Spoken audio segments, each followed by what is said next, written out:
Este tema lo escogimos y realmente lo hemos repetido aquí y en el Congreso de la Asociación Costarricense de Reumatología, porque hay que siempre llamar la atención sobre el paciente con enfermedad reumática tiene complicaciones que algunas veces son muy visibles, como la artritis reumatoidea y la deformidad, aunque ya ahora van ustedes a enfrentar enfermedad articular sin deformidad, porque esa es la meta, y hay otras enfermedades que tienen una mortalidad que no es esperada, y la principal mortalidad pues es la enfermedad cardiovascular. Pasemos a la que sigue. Entonces, la primera pregunta que nos hacemos es, ¿la enfermedad cardiovascular es un problema o no en la enfermedad reumática? Y a veces lo que pensamos que no es sospechoso podría realmente ser un gran problema, ¿verdad? Y tener una abuelita Jumas es un problema muy serio, ¿verdad? Entonces, no, y sobre todo porque se vuelven muy exigentes en lo que quieren tomar, no necesariamente porque sean de riesgo. Pasemos a la que sigue. La enfermedad reumática tiene algunas características que podrían hacernos pensar a nosotros por qué podrían tener un mayor riesgo.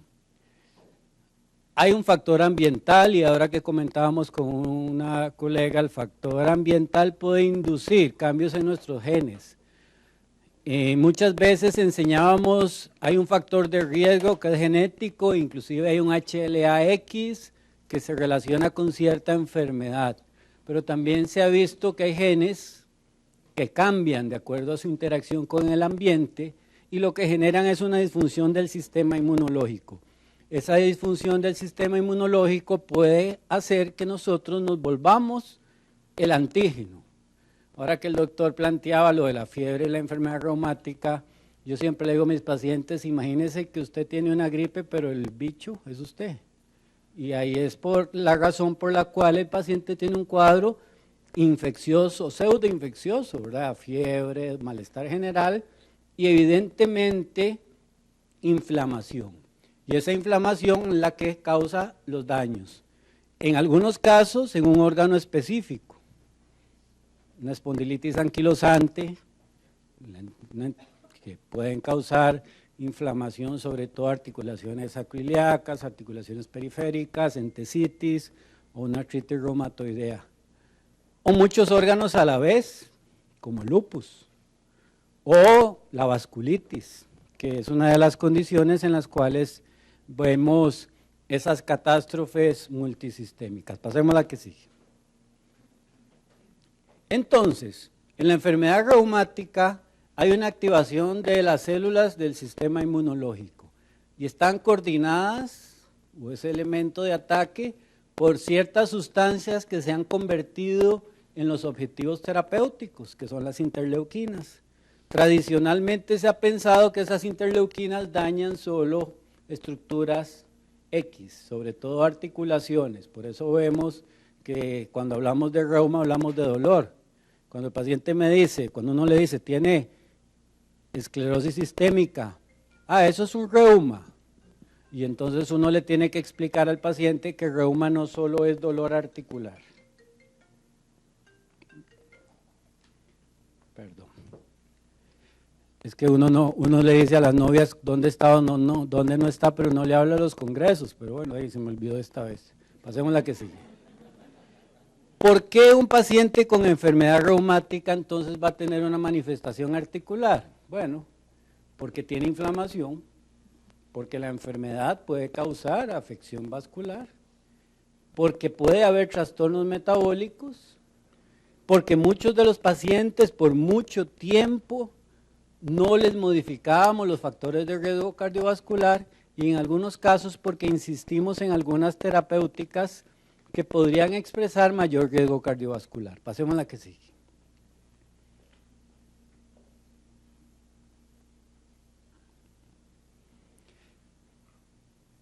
La primera enfermedad que nos generó la alarma fue la artritis reumatoidea. Los pacientes con artritis reumatoidea se morían 15 años antes que el resto de la población.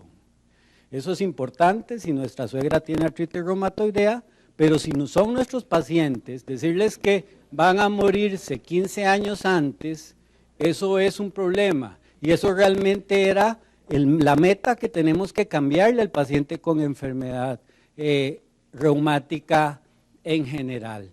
Y la principal causa de muerte en estos pacientes se observó que era la enfermedad cardiovascular. Pasemos a la que sigue.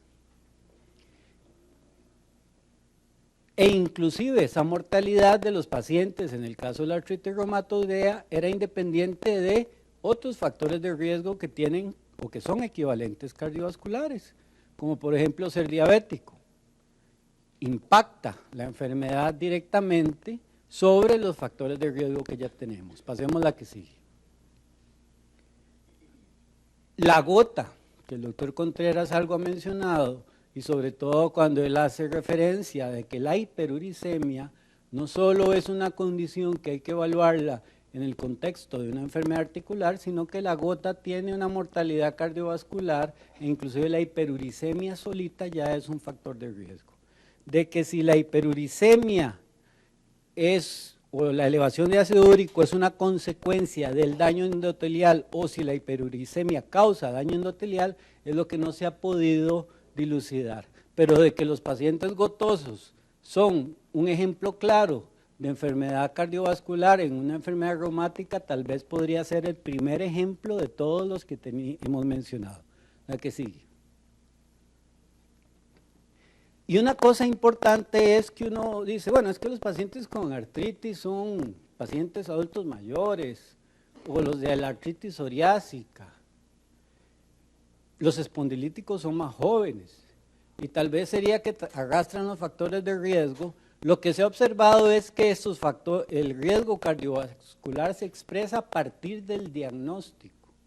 O sea, que realmente cuando se manifiesta la enfermedad es cuando empieza el paciente a tener activos esos factores que condicionan a que el paciente pueda tener mayor mortalidad. Pasemos a la que sigue.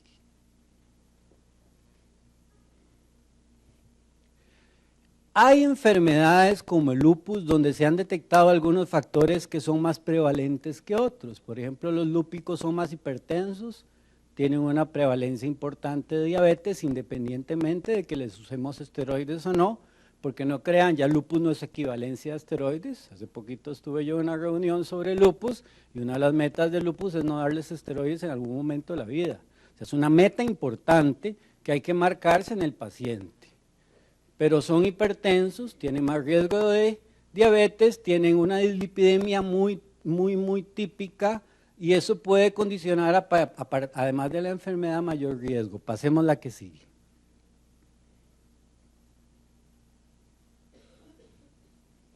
El paciente con artritis reumatoidea tiene otros factores que además de los que tiene el lupus, hay que llamar la atención. Tabaco y artritis reumatoidea tienen una relación directa. El que fuma tiene más riesgo de tener artritis que poco. El que fuma tiene más riesgo de tener fibrosis pulmonar, artritis que fibrosis pulmonar o cáncer de pulmón. Entonces, definitivamente el paciente que tiene artritis no debe fumar, porque además la enfermedad articular progresa más rápidamente. Entonces, este es un factor de riesgo que podemos quitar. A veces inclusive hay que usar fármacos para reducir el tabaquismo o la psicoterapia, que realmente es la que más funciona, porque cuando les damos estos fármacos, realmente lo que hacen es que el paciente toma el fármaco y lo llaman todos los días y le dicen, ya dejaste de fumar, deja de fumar, y si no, Cartago va a ser campeón. Entonces el paciente se asusta porque si Cartago es campeón, al día siguiente es el fin del mundo, ¿verdad? Cuando el paciente con artritis tiene elevación de reactantes de fase aguda, sobre todo BES y PCR que ustedes van a ver, eso, aunque esté controlado la enfermedad articular, es un factor de riesgo que hay que tomar en cuenta, sobre todo para corregir todos los factores que ahora vamos a ver que hay. Si un paciente con artritis tiene factor reumático positivo o CSP positivo, tiene mayor riesgo de enfermedad cardiovascular. Y una cosa importante es que esos mismos medicamentos que usamos para reducir el daño articular, algunos de ellos son positivos en la reducción de riesgo. La que sigue. Entonces, pues, sí es un problema. Si ustedes le quitan a los pacientes en un modelo de regresión logística, descartan el impacto que tienen los factores de riesgo, tener una enfermedad reumática podría ser que condicione a muchas de las manifestaciones cardiovasculares. La que sigue. Y estudios hay muchos, porque esto ha sido el problema donde muchas veces el reumatólogo se sentía impotente, donde cómo somos tan finos en evitar el daño articular, pero todavía no éramos finos en reducir la mortalidad. Los primeros estudios en artritis reumatoidea, la que sigue, pasemos a la que sigue, también estudios en artritis psoriásica, y aquí es importante llamar la atención de que estos datos de riesgo de enfermedad cardiovascular no solo para la artritis psoriásica, sino para la psoriasis como tal. Es una enfermedad de muy alto riesgo cardiovascular, la que sigue.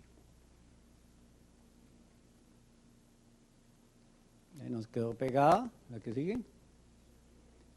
Y la espondilitis anquilosante también pues tienen un riesgo relativo importante de un 20 hasta un 70% más que la población que no tiene la enfermedad. Pasemos a la que sigue.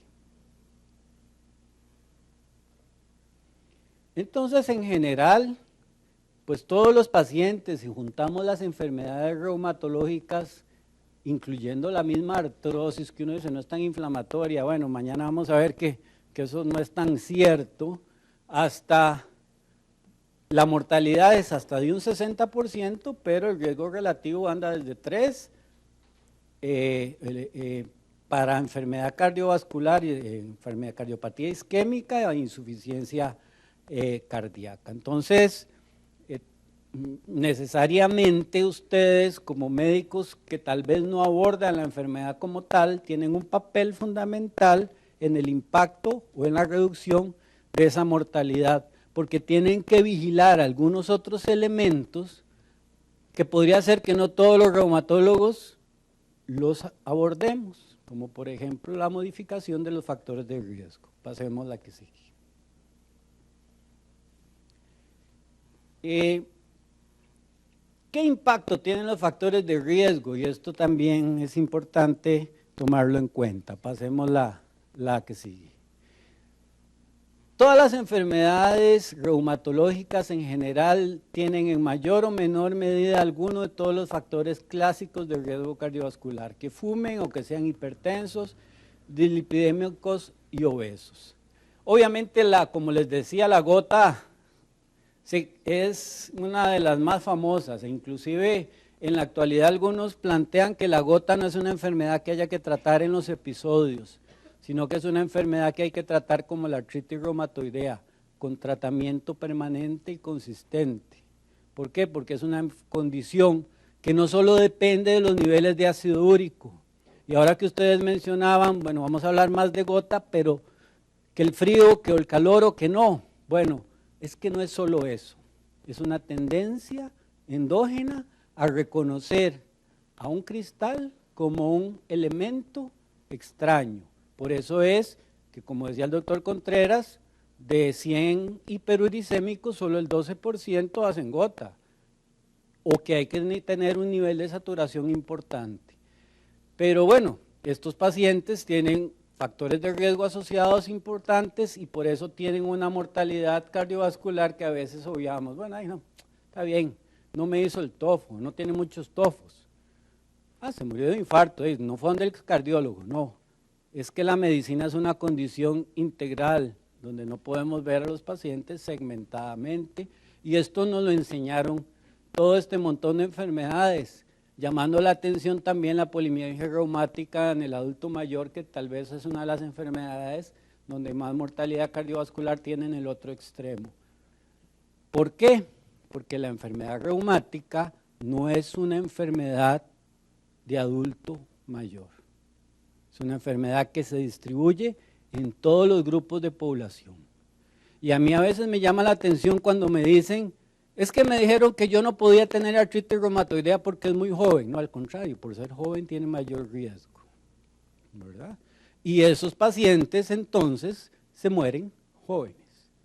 Y aunque todo muerto es muy famoso, vale mucho y siempre es bueno, cuando un muerto joven nos lo cobran más caro, ¿verdad?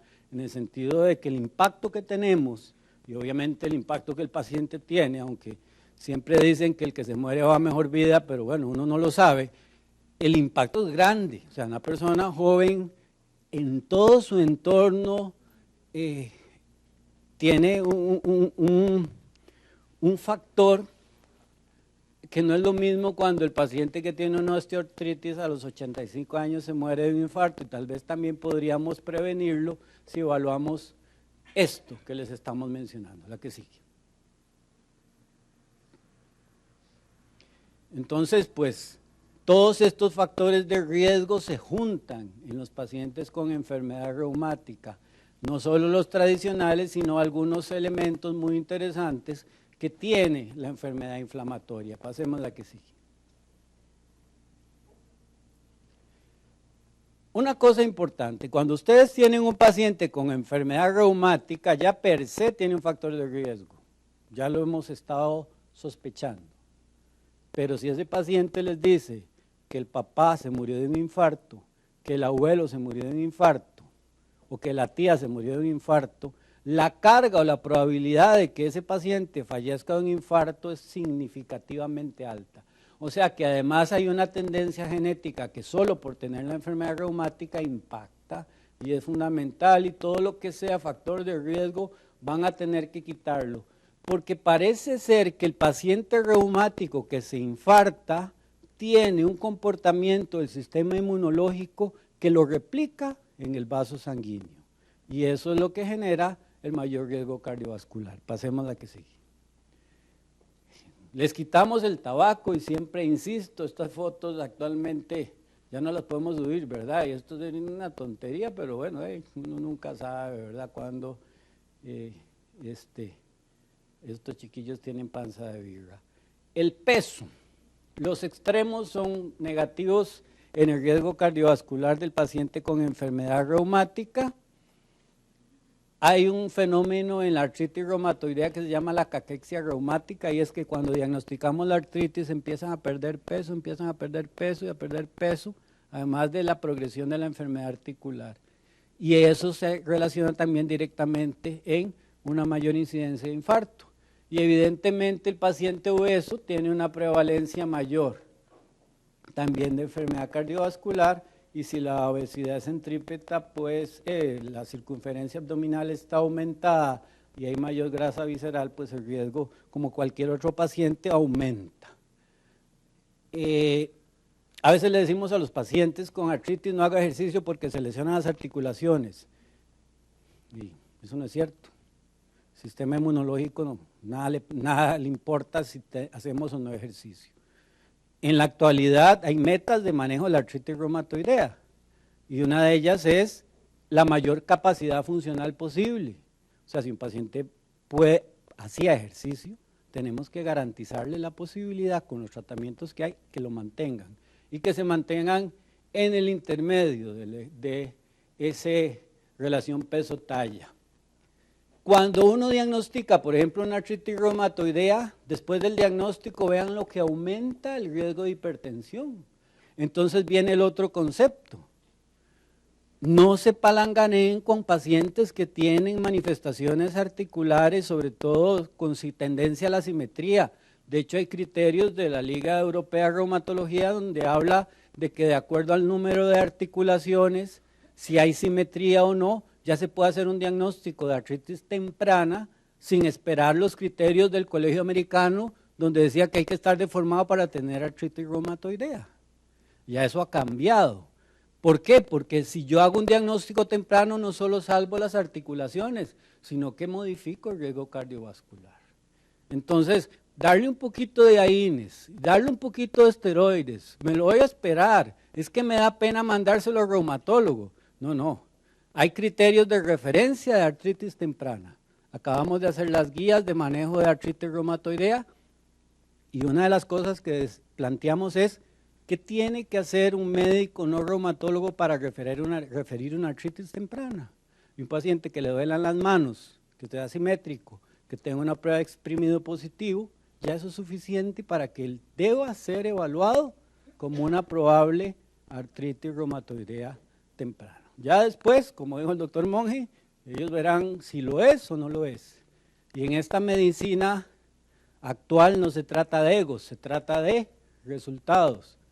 Y es mejor que les devuelvan una probable fibromialgia a que ustedes se tengan una artritis reumatoidea ya con muchas complicaciones. La que sigue. Pasemos a la que sigue. La enfermedad reumatológica como tal altera el perfil de lípidos, sobre todo la inflamación, genera una alteración en la permeabilidad del endotelio, una mayor tendencia a la oxidación de la LDL.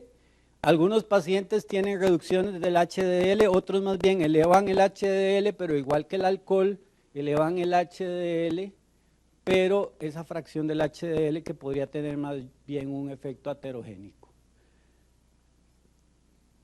Hay medicamentos que mejoran el perfil lipídico dentro de los que usamos tradicionalmente, y en vez de asustar a un paciente cuando toma metotrexate y decirle, usted toma quimioterapia, bueno, yo no soy oncólogo y receto metotrexate todos los días, díganle, usted está tomando un medicamento que le va a reducir la deformidad y le va a reducir en un 70% el riesgo cardiovascular.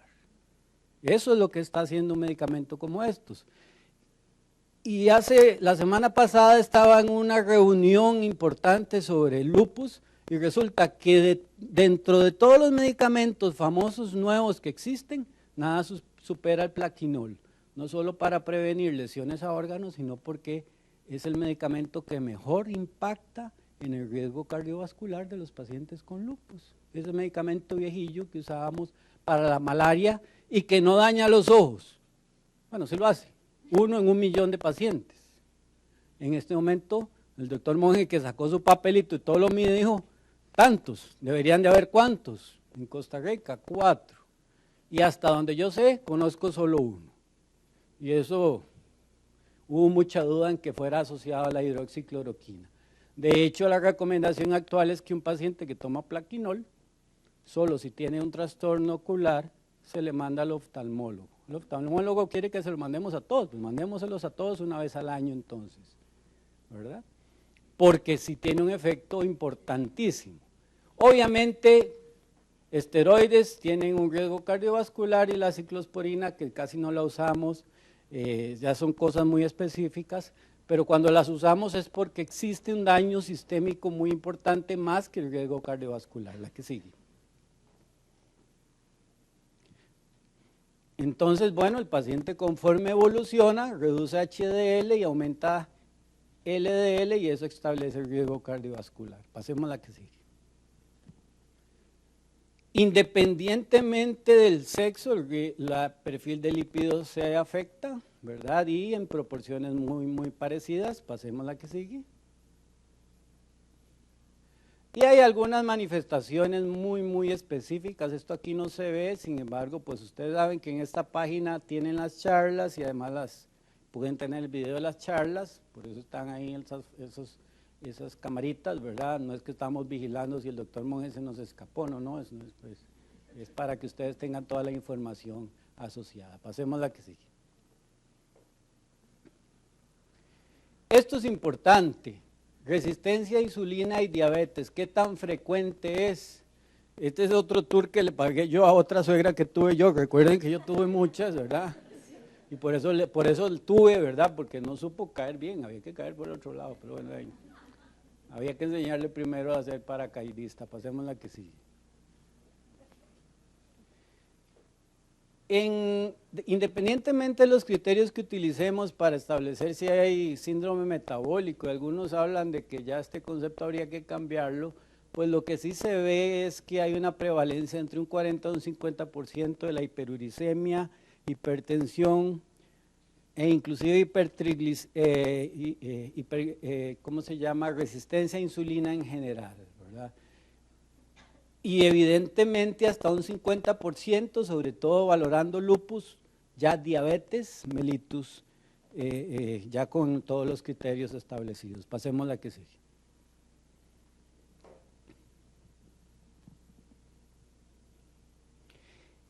Esto es lo que yo les mencionaba, ¿verdad? Que los pacientes en general tienen un riesgo mayor. Y vean la otra cosa, hidroxicloroquina, la muy famosa hidroxicloroquina, puede reducir hasta un 50% la resistencia a insulina. Y otros medicamentos más nuevos que los usamos sobre todo en artritis reumatoidea, los anti-TNF, también pueden tener un efecto. Que su valor estadístico no es tan importante como el plaquinol porque es el que más evidencia hay, más estudios y hay más pacientes.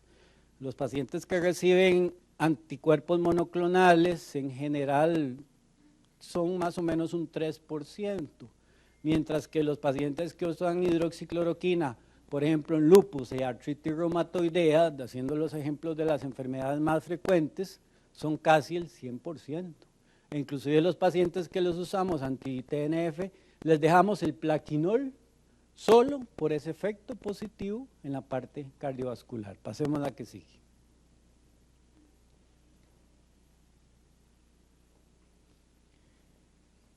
Entonces, pues sí, el riesgo cardiovascular del paciente reumático versus el diabético solo está aumentado. Y cuando vemos diabetes decimos infarto en evolución.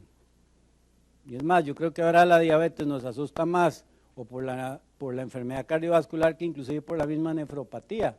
Bueno, cuando vean una artritis reumatoidea asústense más porque tiene un riesgo relativo de infarto mayor que el diabético. Pasemos a la que sigue.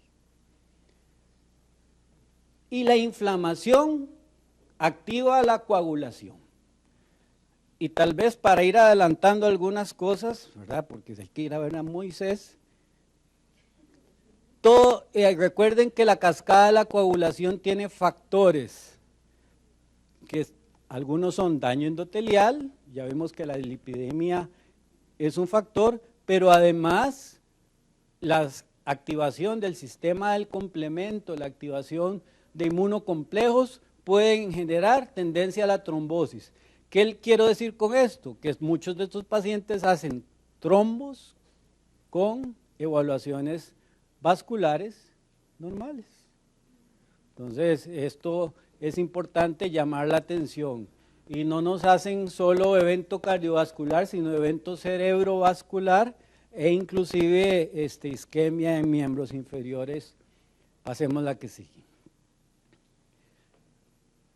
Entonces, lo que se pensaba antes, que el paciente con artritis reumatoidea se moría de infarto porque se movía menos, no. El paciente con enfermedad reumática en general hace eventos cardiovasculares porque la inflamación, la producción de citoquinas también influye y evidentemente son más prevalentes los factores de riesgo cardiovascular. Pasemos a la que sigue. Pasemos a la que sigue. Una de mis suegras es la tercera.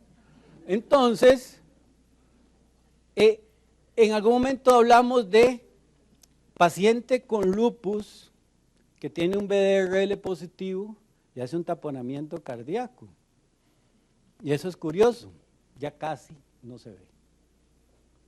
Lo que vemos más frecuentemente es paciente con lupus que tiene un síndrome coronario. Porque las valvulopatía, Pollin-Sachs, por ejemplo, ya esa es una cuestión que cuando dejábamos los lupus caminar porque no teníamos esquemas más consistentes, lo veíamos.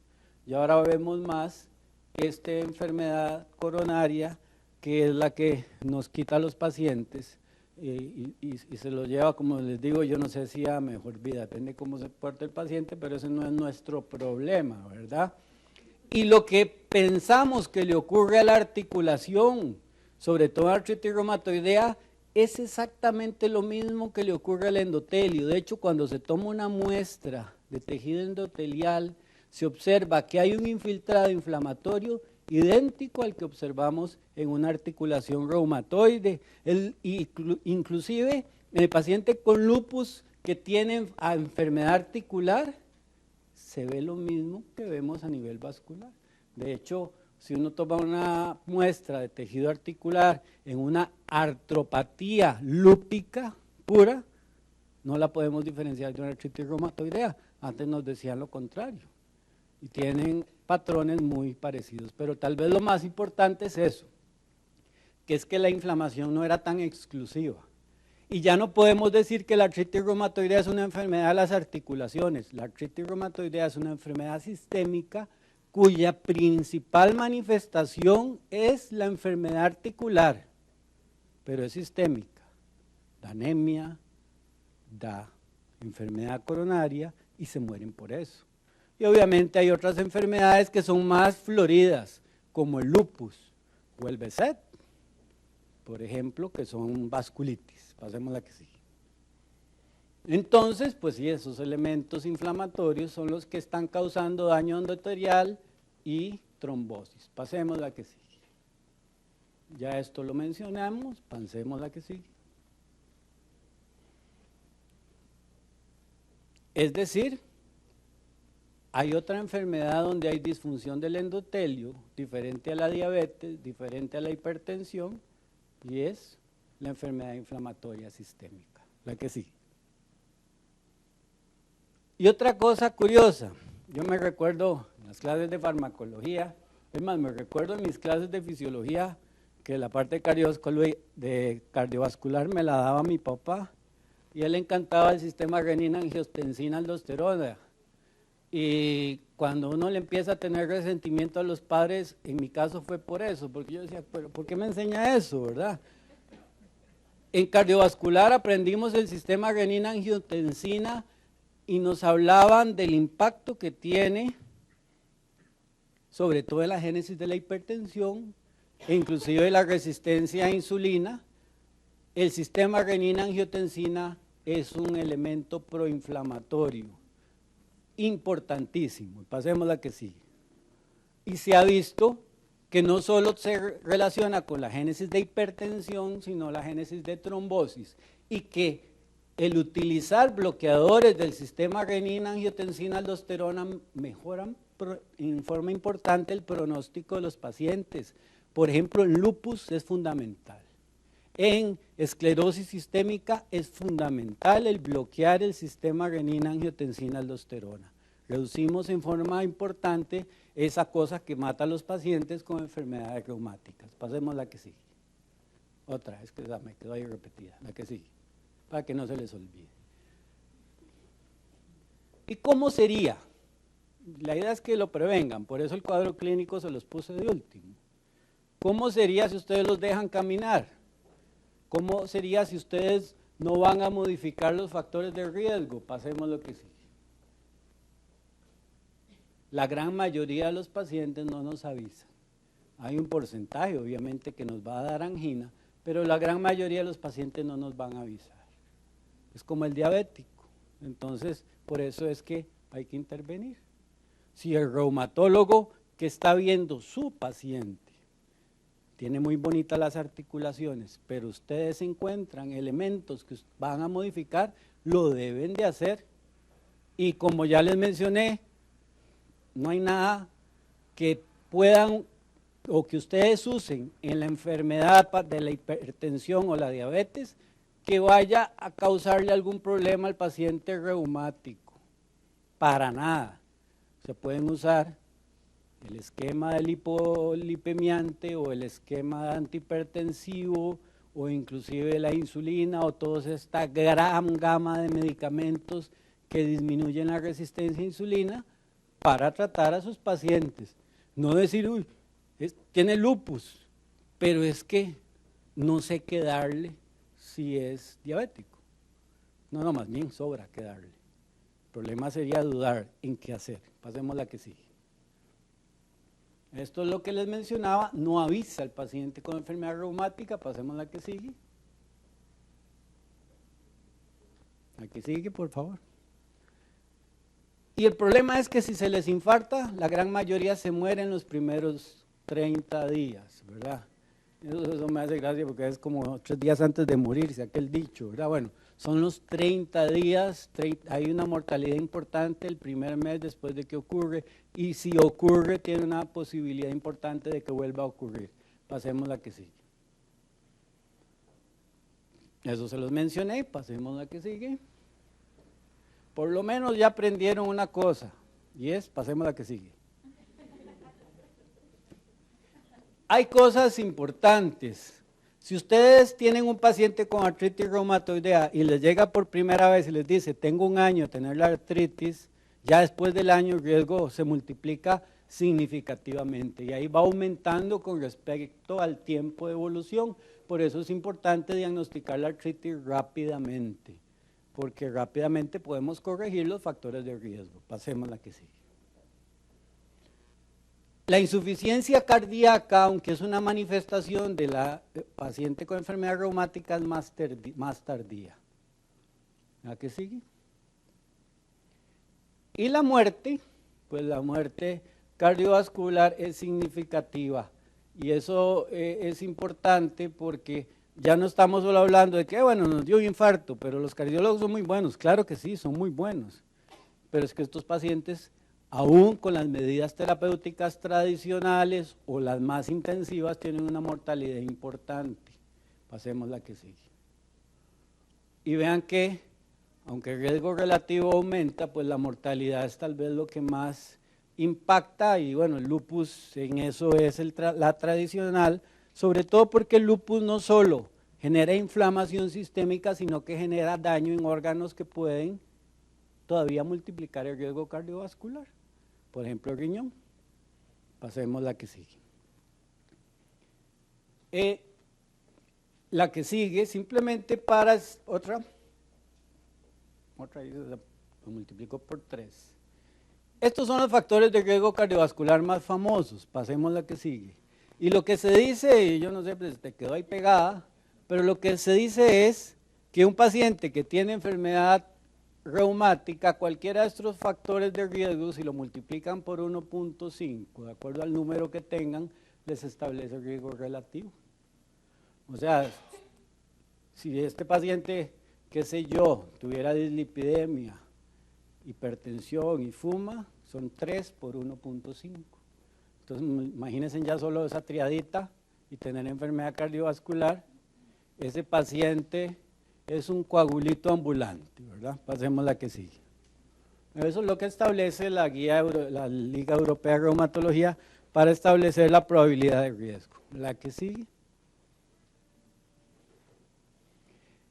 Y ya eso se había observado. Inclusive un predictor importante es la proteína C reactiva. Por eso yo les llamaba la atención, aunque el paciente esté controlado. Si ustedes ven que el paciente ya no le duelen las articulaciones, el reumatólogo le dejó el metotrexate y todo está muy bien. E inclusive, por ejemplo, nosotros que hacemos ultrasonido articular, le hacemos ultrasonido y el ultrasonido nos dice no hay actividad en las articulaciones, pero la PCR está elevada, entonces lo primero que uno busca es, bueno, factores de riesgo, ¿están corregidos o no? Porque si no, la articulación va a estar muy linda, pero el riesgo aumenta. La que sigue. Y rápidamente, simplemente recordar fármacos, ¿sí? Porque siempre dicen los reumatólogos solo venenos dan. Bueno, es cierto, para algunas cosas, ¿verdad? Pasemos la que sigue. En general, los AINES todos aumentan el riesgo cardiovascular. No hay ninguno. No hay ninguno. Y eso es una cosa importante. Pasemos la que sigue. Activan el sistema renina-angiotensina, además de que son protrombóticos, la que sigue. Pero vean que el riesgo relativo para todos siempre está para arriba del 1. Algunos tienen más estudios que otros de riesgo cardiovascular. Los que nos han dicho que tienen menos riesgo cardiovascular tienen una cosa interesante, son los que menos estudios tienen, ¿verdad? Entonces, a veces a eso hay que tener cuidado. Por eso cuando nos hablan de riesgo, por ejemplo, vean el ibuprofeno, tiene un riesgo cardiovascular importante, por encima de 1. Y la certeza de que ese riesgo sea tal es muy alta, porque tiene muchos estudios, su intervalo de confianza es muy amplio. Pero vean el naproxeno, que a los cardiólogos les gusta mucho. Tiene un riesgo cardiovascular que podríamos pensar que es de los más bajos, pero la certeza de que este riesgo sea tal es muy amplia, porque tiene pocos estudios. Pues un antiinflamatorio con cierta edad, hay algunos que se estudian más o menos. En conclusión, no se confíen de ningún antiinflamatorio. La guía trasanterior y la trasanterior, inclusive las guías del Colegio Americano de Reumatología y de la Liga Europea de Reumatología decían, bueno, los pacientes de artritis reumatoidea deben de usar AINES, hay que tratar de utilizar el AINES de menor riesgo cardiovascular. Eso es lo que nos decían. Y nos teníamos que guiar por esto.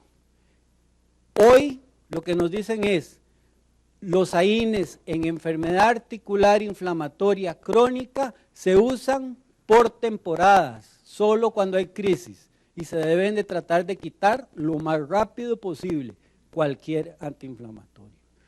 Porque hay elementos terapéuticos más eficientes para que un paciente con enfermedad cardiovascular no tenga actividad que no sea un AINES. La única enfermedad donde hay permiso de usar un AINES continuamente es la espondilitis anquilosante o todo el grupo de las espondiloartropatías. Pasemos a la que sigue. Porque sí se ha visto que esos pacientes se mueren menos cuando toman AINES.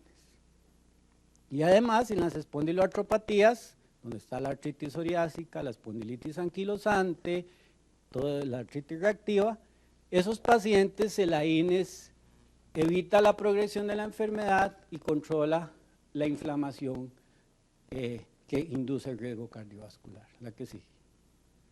Entonces, eso ya la conclusión de los AINES se los mencioné, úsenlo lo más que se pueda.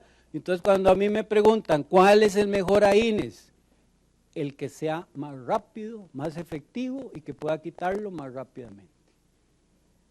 Y en eso también influye mucho en farmacología un concepto que es la variabilidad individual, la respuesta genética que yo puedo tener a un fármaco.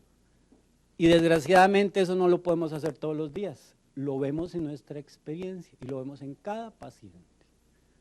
Aunque los microarreglos y la epigenética nos permite decir, bueno, podría permitir decir, este paciente va a responder a X medicamento, pero cuando la epigenética se vuelva un método fácil de hacer, pues sí, hablamos, mientras tanto no, porque eso es hiper recontra costoso. Pasemos a la que sigue.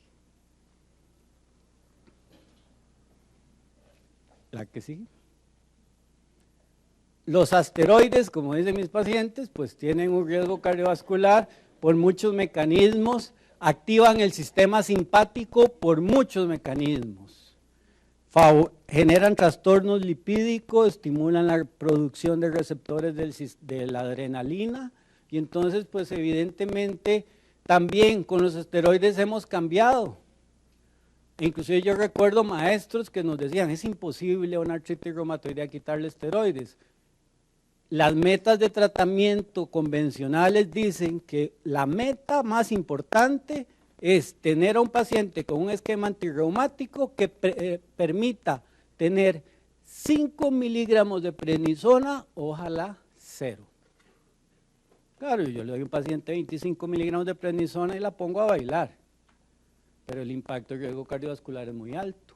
Entonces, si yo un paciente cuando lo tengo en 7,5, trato de bajar a 5, no responde, tengo que ver qué antirreumático le agrego para poder quitar ese otro factor de riesgo que es el esteroide. Ahora, si el paciente lo que tiene es una vasculitis lúpica, pues de ahí sí, evidentemente hay que darle 50 miligramos de prednisona, pero eso es un ratito. Pasemos a la que sigue. Los DIMAR en general, hay DIMAR sintéticos y hay DIMAR biológicos. Los DIMAR sintéticos tradicionales, metotrexato, hidroxicloroquina, sulfasalacina. Los que han demostrado reducción de riesgo cardiovascular, metotrexato y plaquinol, ya hablamos de ellos. Y DIMARs biológicos son anticuerpos que se producen a partir de tejidos vivos, que los usamos cuando los sintéticos han fallado.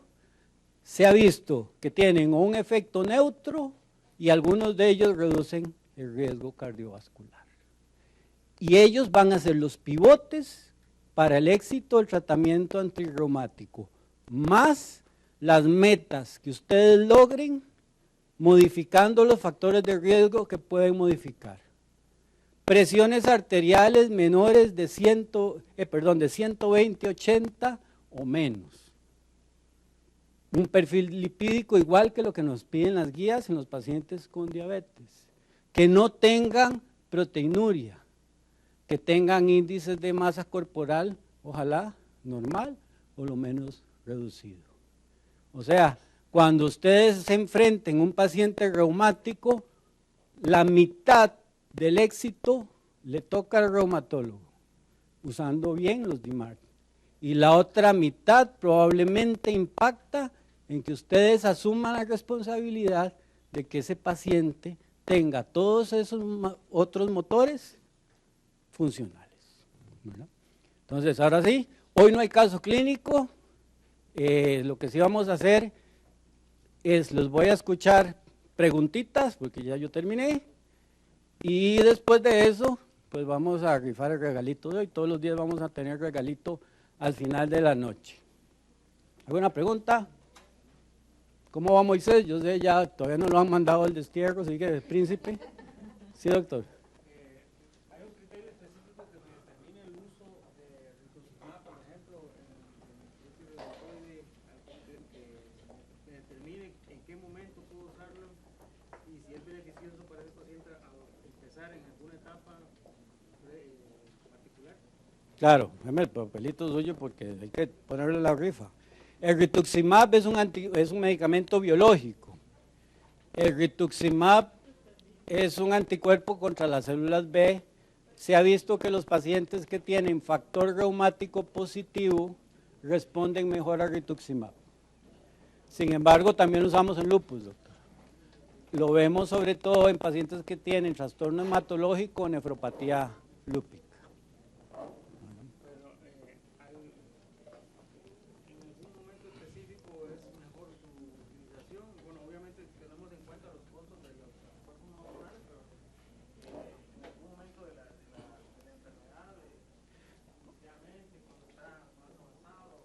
No, ya no hay que dejar que avance.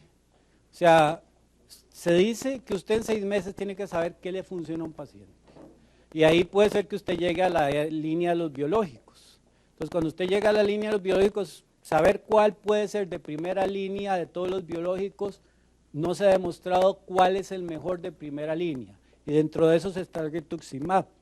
Pero lo que sí se ha visto es que si el paciente que le llegó a la línea del biológico tiene factor reumático, para usar rituximab responde mejor, ¿verdad? Ese es, digamos, el concepto. Tal vez el punto importante es que el rituximab es muy bueno, a mí me gusta mucho en pacientes, sobre todo polimedicados, pero es un poquito lento iniciar su efecto. Entonces, a veces hay que dar esteroides mientras el rituximab trabaja. ¿Alguna otra preguntita? Sí, doctor.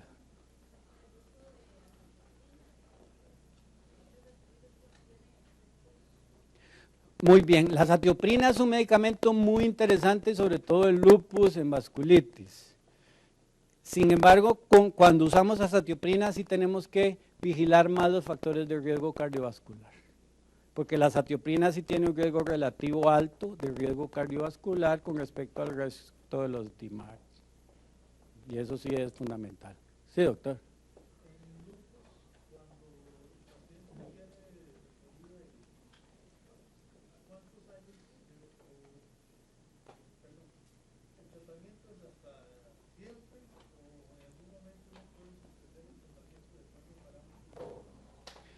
Sí, el lupus, no hay datos sobre eso. Le puedo hablar de la experiencia, que es una evidencia, digamos, 5. Ni siquiera 1, 3.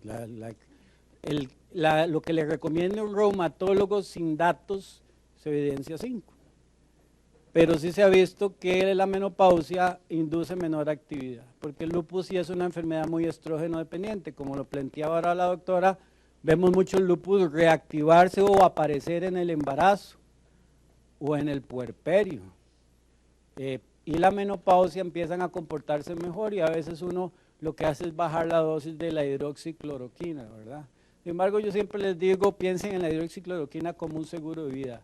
La hidroxicloroquina es como tomar una estatina, y una cosa que se me olvidó decirles es que las estatinas no solo les mantiene a ustedes el perfil de lípidos normal, sino que se ha visto que las estatinas en enfermedades reumáticas disminuyen la necesidad de esteroides, antiinflamatorios y de antirreumáticos.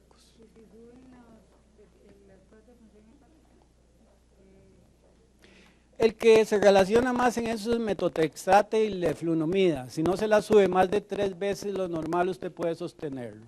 Si no, pues hay combinaciones, ¿verdad? O hay otras alternativas cuando la prueba de función hepática se altera. Igual, la alteración de las pruebas de función hepática no es algo así como tan frecuente como nos lo ponen. Lo que pasa es que, por ejemplo, en el caso del metotrexate, el prospecto original se hablaba de una dosis que es 10 veces la que se usa actualmente, que era la que se utilizaba antes como medicamento quimioterapéutico. Entonces ahí se ve la elevación de las pruebas de función hepática como un elemento muy frecuente. Pero el metotrexate en la dosis de enfermedad reumática no se pasa de 25 miligramos. O sea, realmente es una dosis muy baja en comparación a lo que se utilizaba. Entre 15 y 25 es la dosis adecuada. Más bajo de eso, mejor no le den nada. ¿Alguna otra pregunta?